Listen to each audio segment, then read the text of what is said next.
Jadi hadirnya setiap pemimpin di satu periode atau generasi, saya yakin selalu membawa perubahan. Tetapi perubahannya sedikit atau besar. Bicara besar, yang paling substansi harus dirubah itu apa, Pak? Kenapa? Kalau saya titik beratnya ke ekonomi, karena nggak ada cerita kita berbicara pendidikan dan bicara penerapan syariat Islam kalau ekonomi masyarakat tidak makmur. Kalau saya selalu mengutip Pak Anies bilang, kehadiran pemerintah itu dirasakan oleh masyarakat kita atau enggak? Atau ini autopilot ini kondisi pemerintahan kita ini? Keteladanan dari pemimpin, itu yang dibutuhkan. Ada perubahan yang mendasar di cara-cara pemimpin, cara-cara birokrasi dalam melaksanakan semua program-program yang katanya dibilang untuk rakyat. Faktanya? Bapak silahkan sampaikan 1 menit. Gagasan inti untuk masyarakat Aceh Besar yang bisa mengetahui apa sebenarnya tujuan Pak Muzanif datang dalam satu kontestasi dan ingin melakukan sesuatu ke Aceh Besar.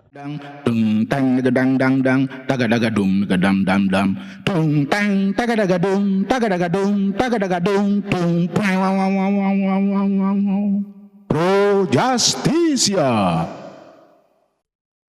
Assalamualaikum warahmatullahi wabarakatuh. Rekan-rekan podcast Pro Justisia, hari ini adalah hari istimewa bagi kita karena kedatangan satu tamu yang luar biasa yang nantinya akan mengikuti satu kontestasi di Pilkada Aceh Besar, Bapak Haji Muzanif SESH. Betul, Pak? Iya, betul. Selamat datang, Pak, di podcast kami. Terima kasih. Pro Justisia. Pro Justisia. Nanti kita akan membahas apa sebenarnya yang menjadi motivasi Pak Muzanif maju sebagai calon bupati di Aceh Besar. Perubahan seperti apa yang dilakukan, dan tentu saja pasti ada tantangan-tantangan, baik tantangan-tantangan sosiologis misalnya, soal karakter, soal politik, yang itu akan kita ulas dalam forum ini.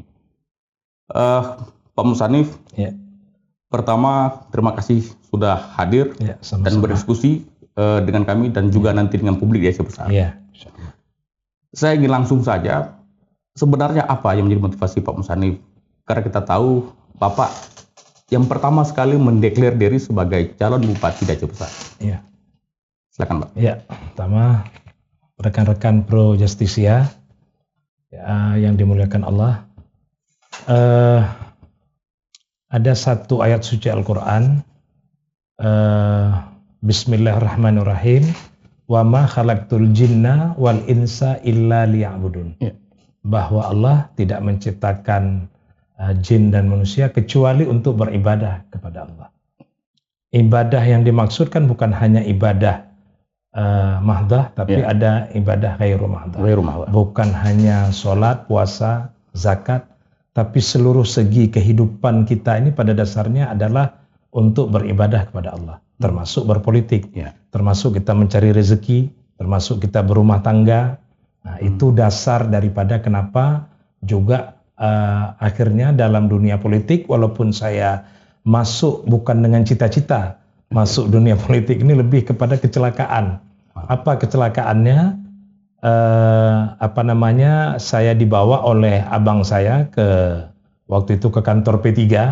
Kebetulan ketemu teman-teman kuliah di situ, beberapa yang masih muda-muda pada saat itu, menarik bagi diri saya untuk masuk. Tapi pada saat berada di dalam kan kita harus memperbaiki niat kita. Nah, niat kita berpolitik ini untuk apa? Nah, itu dasar daripada saya berpolitik. Sehingga sampai hari ini setelah mungkin lebih kurang 20 tahunan saya berada di dunia itu, ya tetap bagi saya itu bagian dari jalan hidup yang sudah saya pilih. Karena saya merasa berbuat untuk masyarakat ini akan lebih besar di dunia politik daripada hanya sekedar di dunia saya yang lama seperti saya sebagai wira swastawan pada saat itu.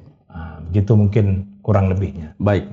Tapi ada satu pertanyaan masyarakat bahwa politik ini kan sesuatu yang kotor, Pak. Betul. Nah, Bapak kita tahu background-nya juga sebagai ulama. Nah, bagaimana Bapak bisa masuk ke dunia politik dengan asumsi bahwa banyak sekali soal-soal hitam yang ada di perilaku politik hari ini? Betul, itu memang pertanyaan yang paling sering kita dapatkan, kan?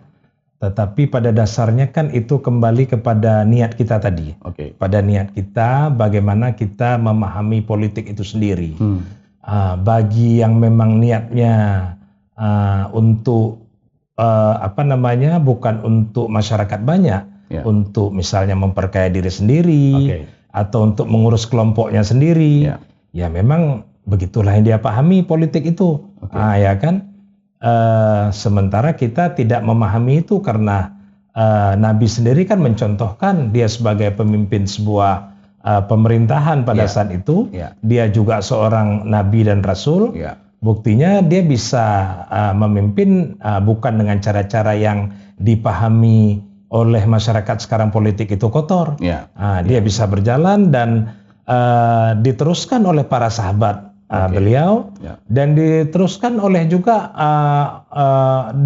setelah masa Khulafaur Rasyidin yang keempat itu, walaupun dengan sistem yang berbeda karena Nabi tidak pernah memperkenalkan satu sistem dalam pemerintahan. Ya kan, jadi banyak sistem, makanya di dalam Islam kita melihat juga bahwa ada sistem yang seperti demokrasi yang kita pahami sekarang, tapi juga ada sistem kerajaan yang timbul. Tetapi intinya sistem apapun yang timbul, siapapun yang jadi pemimpin, akhirnya niat dia sebagai pemimpin itu untuk apa? Apakah untuk dirinya dan kelompoknya sendiri, atau memang dia merasa yakin bahwa di tangannya lah terjadi perubahan itu bisa terjadi, bukan di tangan orang lain. Itu dia. Baik, menarik. Artinya itu tergantung niat dari siapa yang ingin maju. Nah, bicara Aceh Besar sebenarnya, Bapak kan juga pernah menjabat sebagai Ketua DPRK, kalau saya tidak salah di Aceh Besar, dan juga pernah menjadi DPRA. Betul. Di legislatif. Nah, pertanyaan saya ketika Bapak bicara Aceh Besar, kira-kira melihat Aceh Besar hari ini, apakah ada perubahan, dan apakah perubahan Aceh Besar hari ini pada saat Bapak memimpin dengan Aceh Besar sekarang semakin maju atau semakin mundur? Ya, kalau kita melihat cerita perubahan, selalu ada perubahan. Negara ini kan berubah, sudah semakin maju dibanding dulu. Jadi hadirnya setiap pemimpin di satu periode atau generasi, saya yakin selalu membawa perubahan. Tetapi perubahannya sedikit atau besar. Kan gitu, kecil atau besar perubahan yang dia bawa. Signifikan atau tidak? Signifikan atau tidak, kan itu. Kalau perubahan selalu ada. Kita lihatlah, maksudnya kalau dulu kita merasakan jalan-jalan di Aceh Besar masih banyak yang jalan-jalan batu misalnya. Sekarang sudah banyak juga yang beraspal. Kondisi rumah ibadah juga semakin baik, ya kan. Tetapi ekonomi masyarakat apakah berubah secara signifikan dengan perubahan infrastruktur itu atau tidak? Misalnya kan itu, apakah masyarakat merasakan semakin makmur atau tidak? Memang ada yang mudah mereka dalam transportasi dengan jalan yang terperbaiki tadi yang sudah teraspal, rumah ibadah yang bagus. Tetapi apakah rumah ibadah yang bagus itu membuat kita semakin besar mengisi rumah ibadah itu atau enggak? Kan itu lagi. Jadi ada banyak pertanyaan di situ. Setelah berubah, apakah ini semakin baik untuk masyarakat atau tidak? Sama juga dengan kemajuan teknologi. Semakin maju teknologi hari ini, yang dulu kita mungkin di seumuran, kalau yang 50-an lah sekarang, di masa-masa SMA-nya kan belum ada ini. Jadi kita kalau mau ke bank harus antri. Bank itu belum pakai ini, malah tulis. Kalau buku Tabanas itu masih ditulis dengan tangan. Hari ini semua kita selesaikan dalam satu ini. Tapi apakah dengan hadirnya teknologi yang semakin maju seperti ini, masyarakat kita semakin makmur, atau mungkin ada hal lain yang semakin membuat merusak generasi dengan hadirnya ini? Kan itu pertanyaan-pertanyaan seperti itu yang perlu kita pikirkan.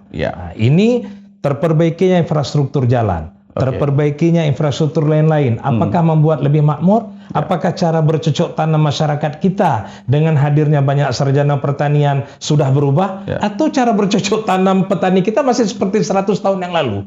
Walaupun sarjana pertanian lahir terus, misalnya gitu. Ini pertanyaan-pertanyaan itu dia. Nah, kalau menurut Bapak sendiri, Bapak tadi secara sangat fasih menguraikan beberapa perubahan. Sebenarnya bicara Aceh Besar, yang paling substansi harus dirubah itu apa, Pak? Pertanian, ekonomi masyarakat. Kalau saya titik beratnya ke ekonomi, karena nggak ada cerita kita berbicara pendidikan dan bicara penerapan syariat Islam kalau ekonomi masyarakat tidak makmur, masyarakat tidak merasakan bahwa dia punya kesejahteraan. Sementara apa titik tekan kesejahteraan masyarakat di Aceh Besar? Pertanian, peternakan, perikanan. Itu menjadi, karena itu 70% masyarakat kita, baik yang PNS pun kadang-kadang masih bertani. Tetapi kan ada permasalahan di ketersediaan air, ya kan? Ada permasalahan di ketersediaan pupuk, permasalahan benih atau bibit daripada padi. Itu yang terus berputar seperti lingkaran setan yang nggak pernah selesai. Kelangkaan pupuk, irigasi yang bocor di mana-mana, sementara yang kita tahu ada perbaikan atau perawatan rehabilitasi irigasi, apakah ini betul ada direhab atau enggak? Apakah mampu kita mengawasi sampai ke lapangan pekerjaan itu? Ini besar irigasi beratus kilometer mungkin. Nah, kalau dia ada rehab di situ, apakah ini betul direhab? Apa betul dibersihkan? Atau ambil uang saja nggak pernah dibersihkan, fiktif? Berarti fokus Bapak soal pertanian. Pertanian kalau saya untuk meningkatkan perekonomian di luar itu ada UMKM naik kelas kalau yang saya tawarkan. UMKM naik kelas ini kalau saya melihat begini.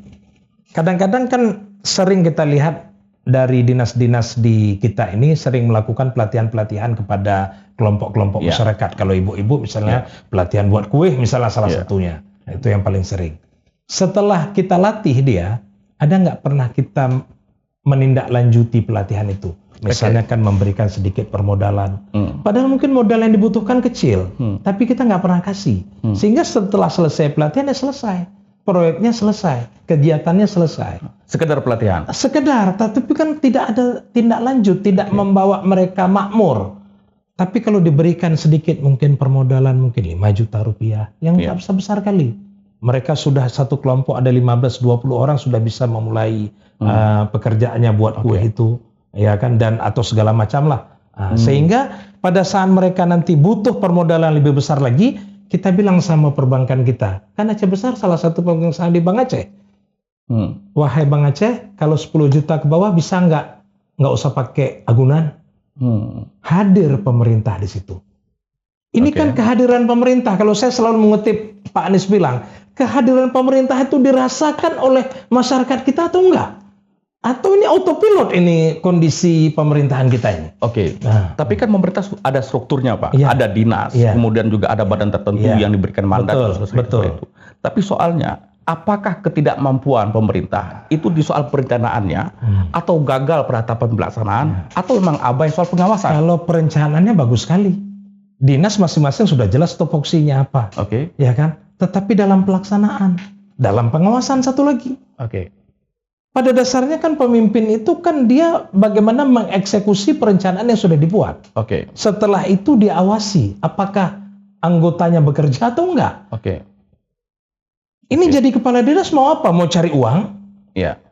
Atau mau membantu pemimpin supaya ini sampai program-program ini ke masyarakat yang sudah atau menginginkan perubahan-perubahan itu. Artinya prasyarat birokrasi di Aceh Besar harus dibenahi. Ya wajib. Apakah itu salah satu? Tapi kan itu budaya itu tidak bisa timbul serta-merta. Kan ibaratnya kalau guru kencing berdiri, maka murid kencing berlari. Keteladanan dari pemimpin itu yang dibutuhkan. Itu yang kami menginginkan kemarin. Kebetulan saya ini mohon maaf, saya adalah bagian sekretaris tim Amin, tim Anies Muhaimin untuk Aceh. Tentu saya melihat ada yang kita inginkan dari kepemimpinan mereka ini, yang ditawarkan itu, yang akan merubah bentuk negara ini. Yang kami impikan. Walaupun ternyata apa yang kita impikan ini, mungkin di masyarakat lain, ya nggak masuk isu itu. Lebih masuk isu-isu yang lain, yang lebih mudah dicerna. Begitu. Kan kita menginginkan itu sebenarnya. Ada perubahan yang mendasar di cara-cara pemimpin, cara-cara birokrasi dalam melaksanakan semua program-program yang katanya dibilang untuk rakyat. Faktanya? Bisa untuk diri sendiri dan kelompoknya, kan begitu. Oke. Ada pemimpin yang dia hadir, yang dia pikir bagaimana, misalnya mohon maaf, keluarganya yang jadi birokrat besok. Oke. Dan Bapak jamin kalau misalnya Bapak memimpin hal seperti itu tidak ada? Yang pertama waktu saya masuk ke politik, saya meyakinkan diri saya dan keluarga saya, mereka nggak terlibat apapun dalam politik saya. Oke. Berarti soal nepotisme, kolusi, itu juga bagian dari yang ring satu dulu. Ring satu itu kan keluarga kandung kita. Oke. Keluarga kandung kita dulu, ring satu itu yang jangan terlibat apapun. Alhamdulillah setelah 20 tahun saya berpolitik nggak terlibat apapun karena mereka juga punya kegiatan mereka masing-masing. Kebetulan keluarga saya, abang saya dosen, kakak saya dosen, adik saya dosen, nggak ada kepentingan apapun dengan saya. Baik Pak, saya juga ingin bertanya soal Aceh Besar. Juga kita paham yang selalu menjadi masalah setiap tahun adalah defisit anggaran, ya kan? Soal peningkatan PAD sampai sekarang ada banyak tim dibentuk, tapi juga tidak maksimal. Nah, selain soal yang tadi Bapak sampaikan, apa kira-kira yang Bapak akan lakukan? Mengingat, sebentar saya potong, mengingat karena Orsus juga akan berhenti Pak. Bahkan berhenti, 2027 habis, 2008 sudah tidak ada lagi. Aceh Besar punya strategi seperti apa? Ya, kalau kita mau naikkan PAD, terus kita tingkatkan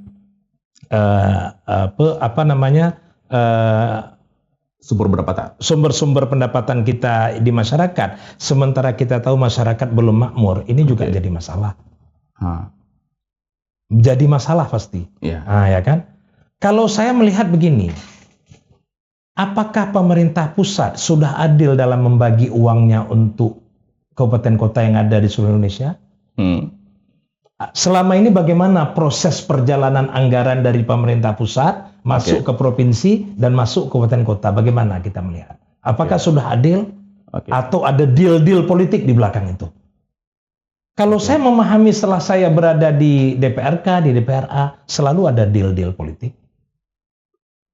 Makanya saya mengajak kawan-kawan dari berbagai partai politik lain untuk bersama-sama kita buat satu koalisi besar supaya kita bisa jaga gawang ini sama-sama. Karena ini membutuhkan, kalau saya dari partai A melobi ke partai B nggak tembus. Kalau dari partai B melobi ke partai C nggak tembus. Coba kita gabung A, B, C, tentu kita punya kawan-kawan di Jakarta sana, di badan anggaran, di kementerian atau lembaga. Dari partai A, B, C ini yang bisa kita ajak bersama-sama. Tolonglah kami di Aceh Besar ini diturunkan anggaran yang besar begitu. Mungkin itulah makanya saya hari ini datang ke berbagai partai, walaupun kami sudah cukup kursi untuk mengusung, tetapi kami masih datang ke yang lain bukan untuk apa-apa, karena saya merasa ini besar, Aceh Besar ini 603 kampung tadi, 68 mungkin 23 kecamatan. Kalau kita merasa sok sendirian bisa memimpin ini awal daripada kesalahan. Ini prinsipnya berjamaah berarti? Iya, maksud saya kita cobalah ini. Kita punya kekuatan politik ini sama-sama. Yang sudah bersama Bapak sampai sekarang? Nah, ini kan ada 5 partai politik yang saya datang. Ada 5 partai politik, semuanya sedang berproses. Tetapi ada 2 yang sudah agak lebih maju. Kalau kita bilang sudah di angka 75% lah. Yang satu sudah di angka 85%, yang satu 75%, yang lain masih 50-50 semuanya. Tetapi saya ada keyakinan kali ini saya bisa dapatkan. Kenapa? Saya menawarkan sesuatu yang konkret kepada mereka. Misalnya? Saya nggak gimmick-gimmick dengan mereka, nggak mainkan gimmick-gimmick politik. Saya bilang bahwa kami sudah cukup kursi. Kami bisa mengusung sendiri dan sayalah orang yang diusung untuk itu. Saya nggak bermain lagi bahwa partai kami ada banyak yang diusulkan, nggak. Saya orangnya.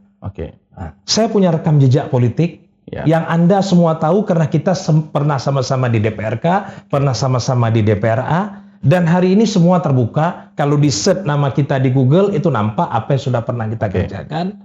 Nah, dan sebagai orang publik saya bisa dinilai, bisa datang ke daerah saya ditanya. Jadi saya bilang bahwa dengan rekam jejak seperti saya mengajak. Kalau saya ajak kira-kira benar nggak ajakan saya ini atau sekedar saya untuk bisa memenangkan pertarungan ini? Saya katakan sama kawan-kawan saya. Oke. Yakin nggak Anda bahwa apa yang saya katakan bahwa saya ingin kebersamaan dari awal ini, atau hanya sekedar saya ingin memenangkan kontestasi ini? Oke, pertanyaan saya. Itu saya akan rekam jejak saya, coba dilihat. Soal track record berarti. Iya, track soal record portofolio. Oke. Itu yang saya bilang. Tapi kalau Anda sudah pernah bersama yang lain dan sudah pernah merasa ditipu, mau lagi ditipu sekali lagi, silakan. Oke, berarti saya baru kali ini mendengar Bapak setegas ini. Iya. Dan ini luar biasa. Dan menarik untuk kita diskusi sebenarnya, Pak ya. Iya. Nah, pertanyaan saya, apakah partai politik melihat gagasan sebagai salah satu penilaian dalam memilih kandidat? Begini, memang tidak faktor itu saja. Oke. Ada faktor lainnya. Ada faktor teknis, ada faktor non teknis. Oke. Tapi lebih besar yang mana? Oke. Selama faktor teknisnya lebih besar dari faktor non teknisnya, saya oke. Tapi kalau berbicara lebih besar faktor non teknisnya daripada teknis, saya mundur. Pasti publik bertanya tuh, Pak. Apakah teknis dan non teknis itu? Ya, oke. Saya rasa publik tahulah itu. Baik, kalau partai politik seperti itu, relasi yang dimainkan. Ya. Kalau menurut Bapak, publik Aceh Besar seperti apa? Begini, mereka juga tahu bahwa politik ini membutuhkan biaya. Pasti. Masyarakat tahu itu. Masyarakat, oke. Nggak mungkin politik tidak memerlukan biaya. Persoalannya biaya politik itu untuk apa? Apakah biaya politik itu untuk menyenangkan teman-teman koalisi? Atau biaya politik ini timbul untuk kita meyakinkan masyarakat pemilih kita? Oke. Nah, begitu. Kalau biaya politik yang timbul untuk meyakinkan pemilih kita, memang itu harus terjadi. Nggak mungkin tidak ada biaya. Dimanapun, di luar negeri sekalipun, di negara-negara maju kita lihat. Tapi sponsorshipnya jalan kan? Sponsorshipnya dari mana? Ini juga kita lihat. Nggak sembarangan. Saya nggak mau. Saya bilang sama kawan-kawan di partai saya di PKB, saya nggak mau asal-asal menerima sponsorship. Kalau kira-kira tidak ada, saya jalankan sendiri dengan kemampuan saya, dengan kemampuan yang ada di saya. Kalau misalnya saya kalah dalam kontestasi itu, biarlah itu menjadi bagian dari ibadah saya, sedekah-sedekah saya ke masyarakat. Sejarah hidup. Ya? Kalau saya menang, saya nggak perlu bercita-cita untuk balik modal biaya-biaya yang timbul. Jadi karena biaya itu yang kita keluarkan itu harus yang wajar-wajar saja, jangan yang nggak wajar. Kalau yang nggak wajar itulah yang membuat kita nantinya berpikir bagaimana pada saat kita berkuasa, ya tentu kita balik modal dulu. Waktu kita bicara balik modal, teringat nggak kita lagi dengan urusan rakyat tadi? Nggak teringat. Kita teringat dengan diri kita. Hari ini ada tim ses, tapi besok ada tim sah. Itu sudah perilaku politik. Itu sudah perilaku politik hari ini. Baik. Makanya kekuatan mental dan hati daripada pemimpin ini diuji. Saya sangat kagum dengan Pak Anies karena saya melihat bagaimana dia seorang gubernur mengelola uang 80 triliun. Tapi masa Pilpres sudah selesai, Pak. Iyalah, tapi saya berguru ke beliau. Sebagai orang yang cinta ke beliau karena Allah, saya banyak berguru. Rumahnya masih di gang sempit itu. 80 triliun APBD Jakarta dia pimpin. Sangat sederhana. Sangat sederhana. Kenapa dia bisa, kenapa kita nggak bisa? Apa yang menyebabkan dia bisa, kita nggak bisa? Kalau kita pikir. Kalau dia bisa, tentu kita bisa juga. Baik, Pak, luar biasa. Saya kembali ke soal isu, Pak ya. Ini di Aceh Besar juga saya dengar dari tim kreatif juga menangkap ada pemanfaatan Gunung Selawah sebagai sumber energi panas bumi, geotermal. Nah, tapi itu belum jalan. Nah, menurut Bapak apakah itu bisa menjadi sumber PAD Aceh Besar? Atau bagaimana melihat? Ini kan satu hal baru. Tadi pertanian saya kira ini satu hal yang sangat biasa, tapi soal energi seperti apa menurut Bapak? Sebenarnya inilah yang dia kembali kepada mental dan hati pemimpin. Akhirnya saya kembali ke situ. Bukan persoalan teknis daripada proyek itu. Bukan persoalan teknis apakah geotermal itu bisa berjalan. Saya mau cerita itu masalah regas di Aceh Utara itu. Waktu saya di DPRA, di Komisi 3, kami kebetulan leading sektornya pada saat itu. Aceh itu hanya modal kertas dapat hak 30% membeli saham Pertamina yang sebagai perusahaan tertutup. diberikan hak oleh presiden dan waktu itu kalau nggak salah Menko Perekonomiannya Hatta Rajasa. Oke. Diberikan hak dengan secari kertas itu Aceh. Aceh harus cari pemodal karena saham ini bukan saham kosong. Dia harus cari pemodal. Pemodalnya itu sudah ada. Adalah perusahaan A di Jakarta sana yang mau membiayai.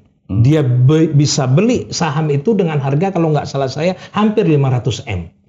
Aceh diberikan jatah saham 49% dari 30% tadi.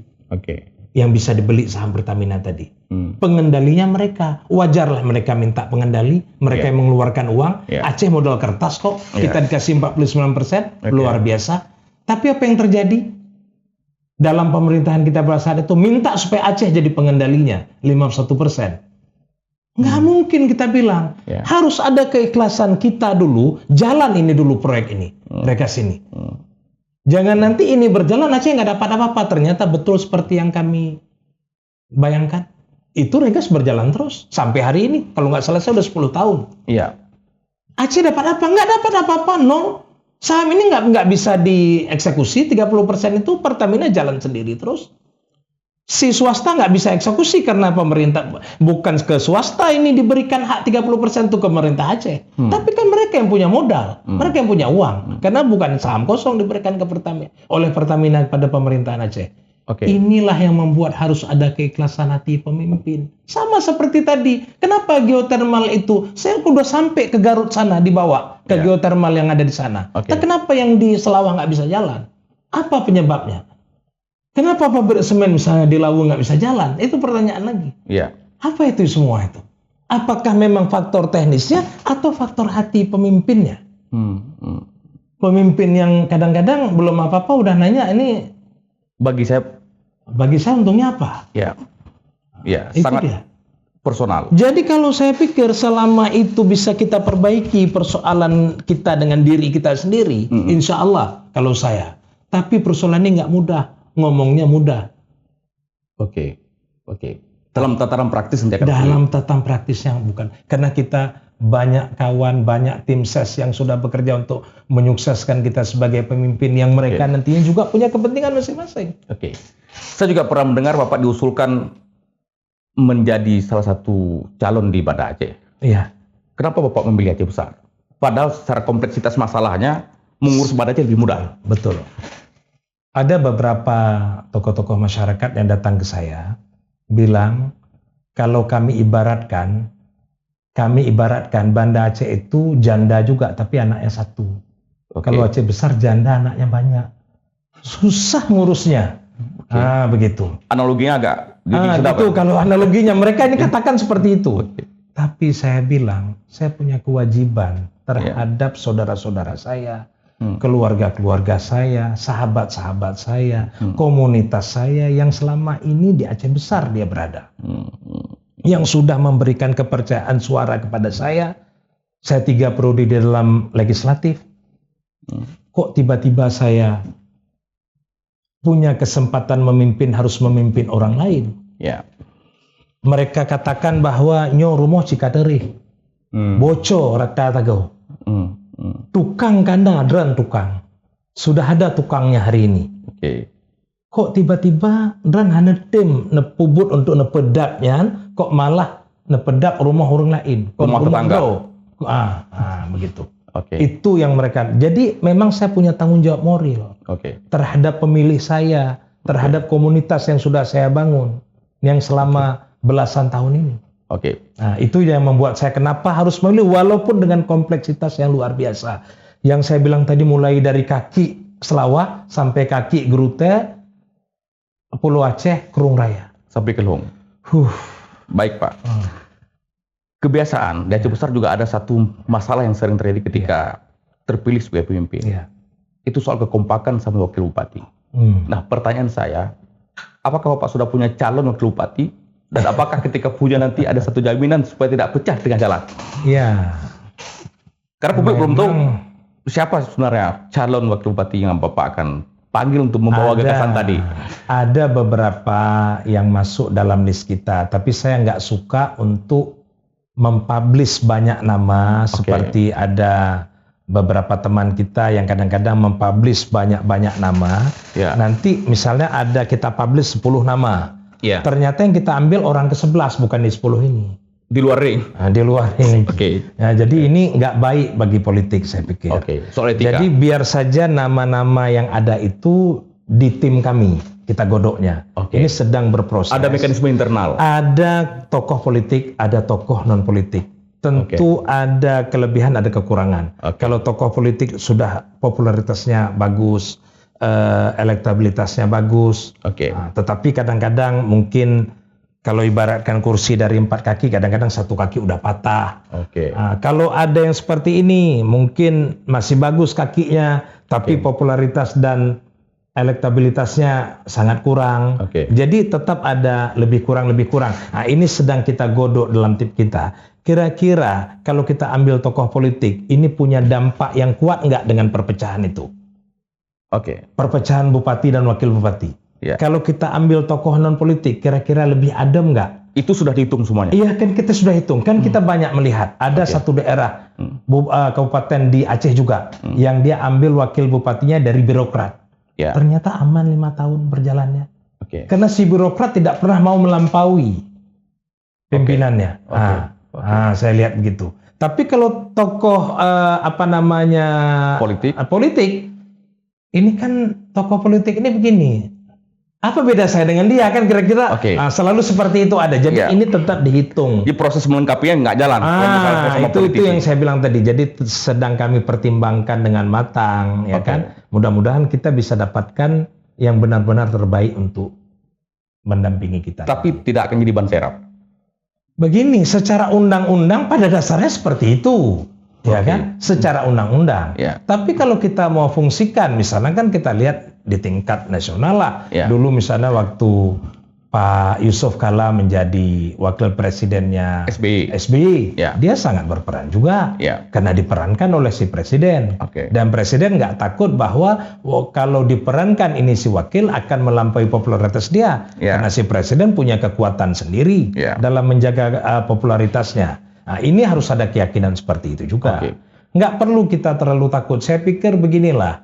Ini kan dunia ini semua sifatnya sementara, ya kan? Apa yang kita takuti dari sesuatu yang kira-kira sifatnya sementara itu semua itu. Nah, itu dia yang paling penting. Nah, ini kalau misalnya kita petakan cabut Aceh Besar, Bapak mewakili dalam tanda kutip kelompok agamawan, Pak ya? Ulama. Mungkin ya.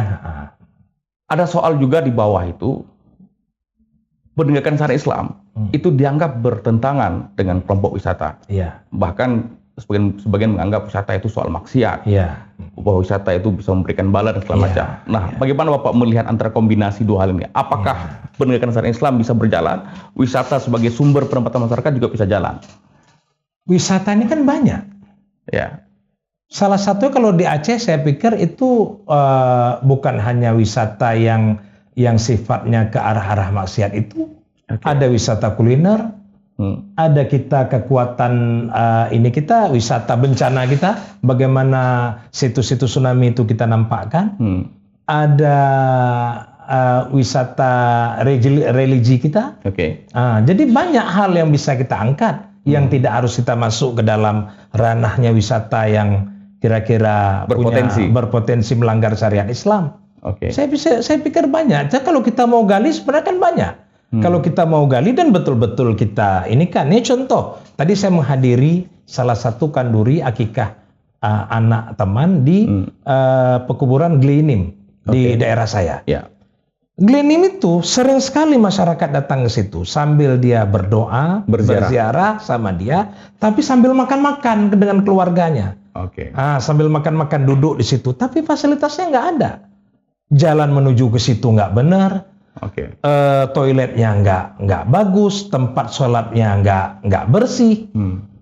Padahal kalau itu kita bersihkan, toiletnya kita bangun yang bagus, jalan menuju ke situ kita perbaiki, fasilitas sholatnya ini luar biasa. Itu menjadi salah satu tujuan wisata juga di Glinim. Sambil orang berdoa ke Tengku Glinim itu juga ini. Jadi banyak hal bisa kita lakukan. Nah, tetapi selama ini sudah dilakukan apa enggak? Kan itu lagi. Ya juga ini masalah ini. Perencanaannya ada, pendanaannya bagaimana? Kan kita lihat misalnya di Solo, begitu dibom dengan pendanaan yang bertriliun dari Jakarta karena kebetulan yang mimpin Solo ada anak presiden, ya kan? Ya tentu. Dan apa yang nggak bisa dibangun di situ? Semua bisa dibangun. Kalau Aceh besar dibom 5 triliun setiap tahun pun kita akan luar biasa, saya pikir. Asal mau dibom 5 triliun setiap tahun. Ya itu soal privilege. Itu soal privilege. Bagaimana kita bisa dapatkan privilege tadi dengan kawan-kawan sama partai politik itu yang saya ajak berkoalisi tadi. Oke. Nah, tentu pilkada sebagai sebuah proses politik juga ada hal-hal di bawah yang sering kita hadapi, Pak. Pertanyaan saya, apa harapan Bapak minimal ke penyelenggara? Apakah ini kan juga soal wasit, Pak ya? Pertandingan bola juga tergantung wasit. Betul. Itulah masalah rekrutmen. Rekrutmen yang dilakukan kan oleh partai politik. Memang di awal melibatkan akademisi, pansel. Tetapi berujung akhirnya di meja para politisi. Waktu di atas meja para politisi memang ini menjadi subjektifnya akan tinggi. Saya pernah mengalami itu waktu saya di Komisi 1 di DPRA. Bagaimana semua kami di dalam satu komisi itu bersepakat bahwa si A ini bagus. Bicaranya bagus, pikirannya bagus, baca Al-Qur'annya bagus, pengetahuan agamanya bagus. Tapi dia nggak di sebelah kita. Itu yang dibicarakan. Padahal kita bilang, kenapa nggak kita ambil yang bagus ini, tapi kita masukkan dia ke sebelah kita. Saya katakan sama kawan-kawan saya, kenapa nggak kita ambil? Kenapa kita harus ambil yang buruk itu karena kebetulan yang dia di sebelah kita? Saya tanya juga kawan-kawan, tapi nggak mendapatkan respon. Ini memang menjadi subjektif. Jadi, cuman saya berpikir beginilah. Saya juga menghimbau kepada mereka-mereka ini, para wasit ini, jadilah wasit yang baik. Karena ini kan sementara semua sifatnya. Kenapa Anda mengorbankan hidup Anda hanya untuk yang sementara? Maksud saya, itu himbauan saya. Cobalah berpikir kita yang objektif, berpikir yang waras, berpikir yang rasional, begitu ya kan? Bahwa semua akan kita pertanggungjawabkan pada akhirnya, kan begitu. Itu yang coba saya himbau ke situ. Baik Pak, ini closing statement. Bapak silahkan sampaikan 1 menit. Gagasan inti ataupun semacam kampanye singkat saya persilahkan untuk masyarakat Aceh Besar yang bisa mengetahui apa sebenarnya tujuan Pak Musannif datang dalam satu kontestasi dan ingin melakukan sesuatu ke Aceh Besar. Sesuatu itu Bapak sampaikan. Yang pertama, kepemimpinan yang mau saya lakukan ini adalah kepemimpinan yang pernah dicontohkan oleh Rasulullah sendiri. Jadi ada orang yang amanah, orang yang fatanah. Intinya apa yang pernah dilakukan Rasulullah itulah yang akan kita contoh. Karena dia adalah uswah hasanah bagi kita. Jadi tidak ada metode atau model kepemimpinan yang lain yang akan kita ambil kecuali kepemimpinan yang memang sudah pernah dicontohkan oleh Rasulullah sendiri kepada kita. Itu yang kita coba bangun. Masalah bahwa tidak 100% kita mampu menjalani apa yang beliau lakukan, itu satu masalah. Tapi kita berupaya supaya tidak lari daripada apa yang sudah beliau contohkan dalam kepemimpinannya. Itu yang mau kita ambil. Saya tidak akan pernah lari dari situ. Jadi intinya saya ingin dengan kepemimpinan yang akan saya jalani nanti, kalau Allah mengamanahkan Aceh Besar ini ke tangan saya tetap akan menjalankan sesuai dengan prinsip-prinsip yang pernah dilakukan oleh Rasulullah sendiri. Itu yang perlu saya yakinkan kepada masyarakat Aceh Besar. Bahwa kemudian saya tidak mampu 100%, itu persoalan lain. Tetapi saya akan berusaha penuh untuk bisa menjalankan apa yang sudah dijalankan Rasulullah. Dan ini berat, mengomongnya mudah, tapi mengeksekusinya susah. Mudah-mudahan masyarakat mau membantu saya. Saya minta kepada orang-orang di sekeliling saya yang punya kapasitas yang baik, orang-orang saleh yang berada di samping saya, jadilah tim pembisik saya untuk kebaikan-kebaikan daerah ini. Baik, terakhir pertanyaan siapa? Ya. Apakah ketika Bapak memimpin, Bapak menyediakan ruang kritik untuk anak muda Aceh Besar atau siapapun mengontrol pemerintahan Bapak? Wajib. Saya pernah, waktu saya memimpin sebagai Ketua DPRK di Aceh Besar, itu berhadapan dengan anak-anak muda yang kritis. Oke. Setiap hari mereka datang ke kantor DPRK, itu mengkritik apa saja. Oke. Dan hari ini semua menjadi teman bagi saya. Oke. Karena saya tidak pernah anti kritik. Baik. Insya Allah. Ya. Baik, terima kasih Pak. Ya. Sudah luar biasa penjelasan meskipun waktu kita sangat terbatas. Iya, sangat terbatas ini. Dan yang pasti ini akan menjadi catatan penting bagi kita. Iya. Kalau misalnya Bapak menjadi pemimpin, tentu Betul. apa yang kita bahas hari ini menjadi rekam digital. Ini rekam. Betul. Kalau saya tidak mau dikritik, ini kan nggak mau saya hadir kemari. Betul. Karena ini direkam. Jarang-jarang Pak politisi mau hadir di Itu ruang yang kita, saya Pak. maksudkan. Itu yang saya mau bilang bahwa hadir kemari, ini direkam, ini bisa menjadi alat untuk mengkritik saya di masa depan. Baik, terima kasih. Rekan-rekan Pro Justisia, jelas bahwa apa yang menjadi motivasi sebenarnya seorang Tengku Musanif datang dalam satu kawah candera di muka di Aceh Besar. Tentu saja semua kita berharap siapapun yang memimpin Aceh Besar lebih maju dan modern, lebih islami, lebih berpihak pada masyarakat, dan tentunya lebih dirasakan apapun yang menjadi kebijakan pemimpinnya. Semua kita menyerahkan pada satu kontestasi yang fair, yang profesional, dan juga harapan beliau, wasit harus menjadi wasit, dan wasit bukan pemain. Gitu Pak. Iya. Baik, terima kasih kepada seluruh rekan-rekan Pro Justisia. Dan ini adalah ruang diskusi, dan tentu kita juga akan menghadirkan sosok lain yang berani menyampaikan gagasan seperti halnya Pak Musanif. Iya. Saya akhiri. Wabillahi taufiq wal hidayah. Assalamualaikum warahmatullahi wabarakatuh. Waalaikumsalam warahmatullahi wabarakatuh. Dang dung tang dang dang dang daga daga dum gadam dam dam dung tang daga daga dum dung pung Pro Justisia.